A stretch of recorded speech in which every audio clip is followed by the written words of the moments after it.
শনিবারের দিন আমরা বাড়িতে এসেছিলাম। আর আসার পরে শুধু বাড়িতে এসে ব্যাগগুলো রেখেছি, রেখে আমরা এখন যাব ডক্টরের কাছে। আর এসেছি তার কারণই হচ্ছে ডক্টরের কাছে যাওয়ার জন্য। আসার সময় বেশ ঠান্ডা লাগছিল। যেহেতু আমরা ফাঁকা রাস্তা দিয়ে আসি, মানে ভিতর দিয়ে আসলেও বেশ ফাঁকাই থাকে, আবার মেন রোড দিয়ে আসলেও কিন্তু ফাঁকা থাকে। তো রাস্তাতে প্রচুর ঠান্ডা লাগে, তারপরে বাইকে, ওই জন্য জ্যাকেট পরেই এসেছি আমরা। আর আসার পরে ব্যাগ-ট্যাগগুলো সব ঘরে রেখেছি, আর এরা এখানে বলটা পেয়ে খেলা শুরু মাসে করে এক দিয়েছিল। দুবার করে এই তারপরেই বাড়িতে আমরা আসা হয়, বেরিয়ে আর গেলাম তার ডাক্তারের কাছে কারণটাও কিন্তু যাওয়ার উদ্দেশ্যে। ডাক্তারের কাছে আসা হয় বলেই বাড়িটাতেও আসা হচ্ছে। যদি ডাক্তার না আসার ডেট থাকতো তাহলে হয়তো এত ঘন ঘন আসা হতো না।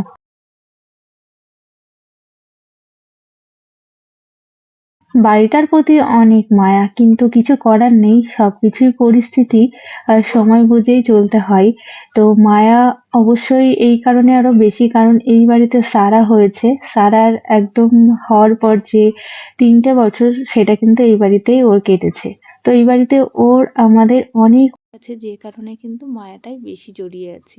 ডক্টর দেখানো কমপ্লিট হয়ে গেছে, তারপরে কিছু জিনিস নেওয়া হয়েছে, সেগুলো নিয়ে এখন যাচ্ছি বাড়ির দিকে। এখন অনেকটাই রাত, প্রায় 10টা বাজে। না, আমি আসি সবার লাস্টেই ডাক্তারের কাছে। তার কারণ আমার যে ট্রিটমেন্টটা চলছে সেটা একটু ফাঁকা না হলে না প্রবলেম হয়। মানে স্যারের কাছে প্রচুর পেশেন্ট থাকে, তো সব পেশেন্ট দেখার পরে সবার লাস্টেই আমি যাই ধরতে গেলে। আমার পরে সেরকম কেউ থাকে না। বাড়িতে চলে এসেছি, আর সত্যি বলতে এখন সময়ের এতটা মানে অভাব হয়ে গেছে আমার কাছে।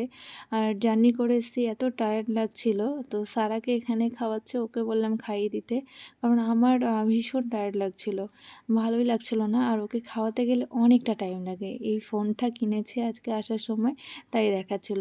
আর আমি বাড়ি থেকে আজকে রান্না করেই নিয়ে এসেছি, কারণ রাতে আবার রান্না করার এনার্জি তো থাকেই না, বাইরে থেকে খাবার কিনতে হয়। তাই ভাবলাম দুপুরে যখন আমাদের খেতেই হবে একটু বেশি করে করি। মিক্স সবজি করেছিলাম, ডাল আর হচ্ছে চিকেন, এটা দেশি মুরগির। দেশি মুরগির মাংসটা খেতে আমার সবথেকে বেশি ভালো লাগে। আর এই আরেকটা ফোন নেওয়া হয়েছে, যেটা আরিয়ানের জন্য। তো একসঙ্গে ওরা খেলা করে, না নিলে ওরও মনটা খারাপ লাগবে। যখন পারি কিছু না কিছু জিনিস সবার জন্যই নেয়ার চেষ্টা করি। সবাই মানে সবার জন্য সবসময় নিয়ে হয়ে ওঠা হয় না। তো যাই হোক, এই জিনিসগুলো আমার খুব দরকার ছিল, এগুলো এখান থেকে নিয়ে নিলাম। আমরা চাকদায় যে দোকান থেকে নিতাম সেই দোকান থেকে নিয়েছি। এর দোকানে না অনেক কম দামে আর কি ড্রাই ফ্রুটসগুলো সেল হয়, আর অনেক ভালো ফ্রেশ রাখে একদম। তো এগুলো নিয়েছি কারণ আমি লাড্ডু বানাবো, তাই সেই ভিডিওটা আমি অলরেডি শেয়ার করেও দিয়েছি আপনাদের সঙ্গে।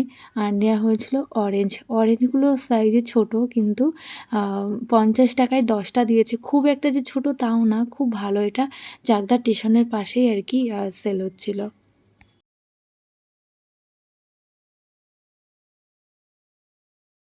গুড মর্নিং সবাইকে। কালকে রাতে আর ভিডিওটা কন্টিনিউ করা হয়নি। এখন বাজে ওই 10টা মতন। একটু আগে আমরা ঘুম থেকে উঠেছি, অনেকটাই লেট করে। আর আজ হচ্ছে রবিবার।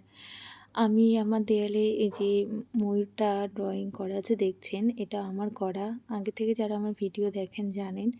আর এখানে সারার সব ফ্রেন্ডরা চলে এসছে, মানে এখানেও আগে যাদের সঙ্গে খেলতো আমাদের বাড়ির আশেপাশে বাচ্চাগুলো, ওরা এসে খেলা করছে। আর আমি এই জানলার পর্দাটা খুলে দিয়েছিলাম আলো আসার জন্য।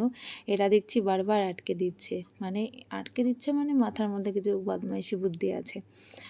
আর এরা বেশ ভালোই খেলা করছে। সারারও বেশ ভাল লাগছে, যেহেতু অনেকে আছে, ও একটু সবাইকে পছন্দ করে যে সবাই থাকবে ঘরে, খেলা করব। হয় ও কারোর বাড়িতে যাবে, মানে সব ফ্রেন্ডদের সঙ্গে খেলবে, নাহলে ওর বাড়িতে আসতে হবে সব ফ্রেন্ডদের, এরকম একটা মানে ব্যাপার থাকে। আর ফোনটা নিয়ে এখানে যে কি করছে, ওরা অনেক রকমের খেলা করছিল, শুনছিলাম আমি, বেশ ভালো লাগছিল। আর বাচ্চারা যত খেলা করে ততই ভালো। ফোন, টিভি এগুলো থেকে অনেকটা দূরে থাকে, সেটাই সবথেকে বেটার। আর আজকে তো বাড়িতে চলে যাব, মানে ওই বাড়িতে চলে যাব। তো রান্না সেরকম কিছু করছি না। আমার একটা ফ্রেন্ড বলল যে আমি চিকেন দিয়ে আসছি। ওদের বাড়িতে যাওয়ার কথা ছিল, কিন্তু যাব না, কারণ আবার চলে যাব, জার্নি হয়ে যাবে। তো ও আসবে চাকদা পর্যন্ত আর কি, স্টেশনের কাছে এসে দিয়ে যাবে বলল। ওরও একটু ব্যস্ত আছে, বাড়িতে আসতে পারবে না। তো ওই জন্য আমি শুধু ডাল করছি, আর এখানে আমার সবই আছে, মানে যত রকমের মোটামুটি মশলা রোজ দরকার সেগুলো সব সবই আছে। আর যদি চিকেন টিকেন রান্না করতে হয় তাহলে তার জন্য পেঁয়াজ রসুন ওগুলো শুধু আনতে হবে, কাঁচা জিনিসগুলো কিছু নেই। তো এখানে আমি শুধু ডালটা করছি আর ভাত হয়ে গেছে, সারাকে আমি ডাল ভাত খাইয়ে দিচ্ছি। আর শেখর গেছে আনতে, কারণ ও যেহেতু বাড়িতে আসতে পারছে না, ও একটু অন্য একটা জায়গায় যাবে, তাই যাওয়ার আগে আমাদেরকে আর কি দিয়ে যাচ্ছে। এখান থেকে 1 পিস চিকেন নিয়ে সারাকে খাইয়েছিলাম। আর সারা না খুব একটা বেশি খেতে চায় না, একবার খেলে দ্বিতীয়বার আর খেতে চায় না, আর আমারও অতটা ভাল লাগে না। যাই হোক, দুপুরে খাওয়া দাওয়ার পরে একটু রেস্ট করেছিলাম, এখন বাজে হচ্ছে ওই 4টে মতন। আরও আগে বেরোনোর কথা ছিল, কিন্তু একটু চিকেনটা দিতে আসতে লেট করলো, ওই জন্য আমাদের খেতেও লেট হয়ে গেল আর বেরোতেও অনেকটা লেট হয়ে গেল। আর ঠান্ডা যেহেতু পড়ে গেছে, এই জন্য ভেবেছিলাম একেবারে দুপুরবেলা বেরোবো। রান্না তো আমার সেই 12টার মধ্যেই হয়ে গেছে। তো আর এতগুলো ব্যাগ হয়ে গেছে, আমি জানি না কিভাবে হয়ে যায়। যখনই আসি এই বাড়িতে তখনই এত ব্যাগ নিয়ে যাই, আবার এখান থেকে যখন আসি তখনও অত ব্যাগ নিয়ে আসি, জানি না কি করে এতগুলো হয়ে যায়। যাই হোক, আমরা চলে এসেছি আর আমরা এখন আছি ইছাপুর কি সোদপুরের মাঝে হবে হয়তো। একটা জায়গায় আমরা একটু দাঁড়িয়েছি, এখানে একটা ক্যাফে দেখলাম, ক্যাফেটা বেশ ভালো লাগলো, তাই ভাবলাম একটু কফি বা চা কিছু খেয়ে নিই। কারণ এতটা রাস্তা একটু ওয়েট মানে একটু দাঁড়িয়ে না গেলে কোমর টোমর একদম ব্যথা হয়ে যায়। আর আমরা এখানে মেনু কার্ড দেখছিলাম, সারা বলল যে একটু নুডলস খাবো। ওর বাড়িতে বানিয়ে দিই আমি, বাইরেরটা খুব কমই খাওয়াই, কিন্তু ও বাইরে যখনই এখন যাওয়া শিখেছে, মানে যখনই আর কি যাই আমরা, তখন এই নুডলস চাওয়াটা শিখেছে যে আমাকে একটু নুডলস দাও।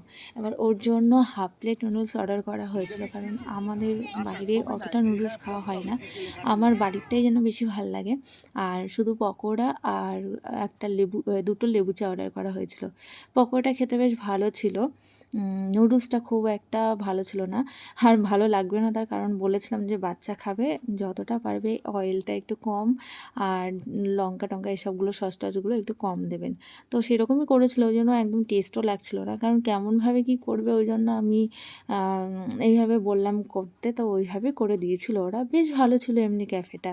আর এখানে পকোড়াও একটা খেয়েছে, ও ভাজা এইসবগুলো না খুব একটা বেশি খেতে চায় না, হয়তো একটা বা হাফ এরকম কিছু খাবে, আবার কখনো কখনো তো একদমই খেতে চায় না।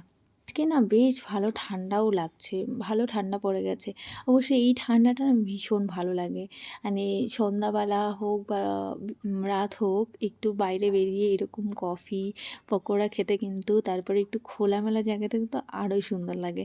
আর ঠান্ডা আসলেই কিন্তু পিকনিক মনটা ভীষণ চাই। জানি না এবছরে পিকনিক করতে পারবো কি না, কারণ একটা জায়গা থেকে আরেকটা জায়গায় শিফট হলে সেই আগের ফ্রেন্ড সার্কেল বলো যাই মানে হোক না কেন একটু কেটেই যায়। তো জানি না কি হবে, কিন্তু পিকনিক করতে বেশ আমার তো ভালোই লাগে। আর নুডলসটা পেয়ে খাচ্ছে আর কেমন করছে মুখটা।